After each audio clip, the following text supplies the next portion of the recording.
ಗುರುಗಳೇ, ಅಮ್ಮನ ಹೊರಗಡೆ ನೋಡಿದ್ವಿ, ಇಲ್ಲೊಬ್ಬ ತಾಯಿನ ಕುಣಿಸಿದಿರಿ. ಏನ್ ಈ ತಾಯಿ ವಿಶೇಷತೆ ಅಂತ? ಅದೇ ದೇವಿನೇ ಇದು. ಈ ಅಮ್ಮ ಆ ದೇವಿನ ಅದು ಉದ್ಭವ ಮೂರ್ತಿ ಆಗೋದ್ರಿಂದ ಹೊರಗೆ ತೆಗಿಯಕ್ಕಾಗಲ್ಲ. ಜನ ಇಷ್ಟಪಟ್ಟು ಗೃಹ ಪ್ರವೇಶಕ್ಕೆ ಮತ್ತೆ ತೋಟದ ಪೂಜೆಗೆ, ಒಂದು ಬೋರ್ವೆಲ್ ಓಡಿಸಕ್ಕೆ, ಮತ್ತೆ ಕಾರ್ಯಕಟ್ಲೆಗೆ ಅಮ್ಮನ್ನ ಇದನ್ನ ಒಯ್ತಾರೆ. ಒಟ್ಟಿನಲ್ಲಿ ಏನೇ ಮನೆಯಲ್ಲಿ ಶುಭ ಕಾರ್ಯಗಳು ಹೊಲದಲ್ಲಿರ್ಬೋದು, ಮನೆಯಲ್ಲಿರ್ಬೋದು, ಏನೋ ಒಂದು ಒಳ್ಳೆ ಕೆಲಸಕ್ಕೆ ತಾಯಿ ಅವ್ರ ಮನೆಗೆ ಹೋದ್ರೆ ಅವ್ರ ಕಷ್ಟ ಕಾರ್ಪಣ್ಯಗಳು ದೂರ ಆಗ್ತಾವಂತ ಹೇಳ್ತಾರೆ. ಹಾಗೂ ಪ್ರತಿ ಮಂಗಳವಾರ ಅಮ್ಮನ್ನ ಮಂಡಿಸಿ ಈ ಭೂತ ಹಿಡಿದರಿಗೆ ಮತ್ತೆ ಕುರು ಕೊಡ್ತಾಳೆ.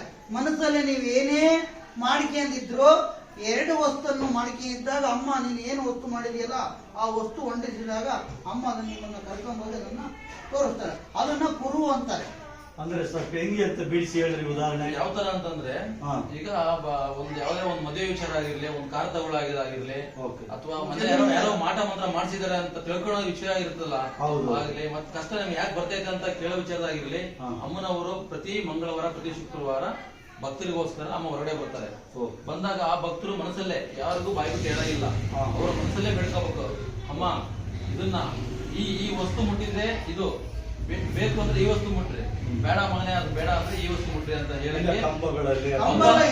ಕಂಬ ಆಗಿರ್ಲಿ, ಒಂದು ವಸ್ತು ಆಗಿರ್ಲಿ, ಒಂದ್ ಸಣ್ಣ ಸೂಜಿ ಪಿನ್ ಆಗಿರ್ಲಿ, ಒಂದು ಹೂ ಆಗಿರ್ಲಿ, ಆಮೇಲೆ ಒಂದು ಕಾರು, ಬೈಕ್, ಕಂಬ, ಏನ್ ವಸ್ತುಗಳು ಕಾಣ್ತಾವಲ್ಲ, ಸಾವಿರಾರು ವಸ್ತುಗಳು ಕಾಣ್ತಾವಲ್ಲ, ಅದನ್ನ ಮನಸ್ಸಲ್ಲೇ ಬೇಡ್ಕಂದ್ರೆ ಅಮ್ಮ ಹೋಗಿ ಅದನ್ನ ಮುಟ್ಟಿ ತೋರಿಸ್ತಾರೆ. ದಿಟವಾಗಿರ್ಬೇಕು ಅಂಬುದು ದಿಟ, ಹೌದಪ್ಪ ಇದು ಹೌದು ಅಂತ. ಹಂಗೆ ಒಬ್ಬೊಬ್ಬರದು ಬಂದಿರುವಂತ ಭಕ್ತರು ಅವ್ರ ಲೈನ್ ಆಗಿ ಏನಾದ್ರು ನಿಲ್ಲಿಸ್ತೀರಾ ಅಥವಾ ಏನಿಲ್ಲ? ಚೀಟಿ ಆಗ್ಲಿ ಅಥವಾ ಮುಂಚೆವಾಗಿ ಫೋನ್ ಮಾಡಿರ್ತಾರೆ, ಅಥವಾ ಅಮ್ಮನೇ ಭಕ್ತರು ಎಮರ್ಜೆನ್ಸಿ ಯಾವ ತರ ಇದೆ ಅಂತ ಅಮ್ಮನೇ ಅವ್ರನ್ನ ಹುಡುಕ್ತದ.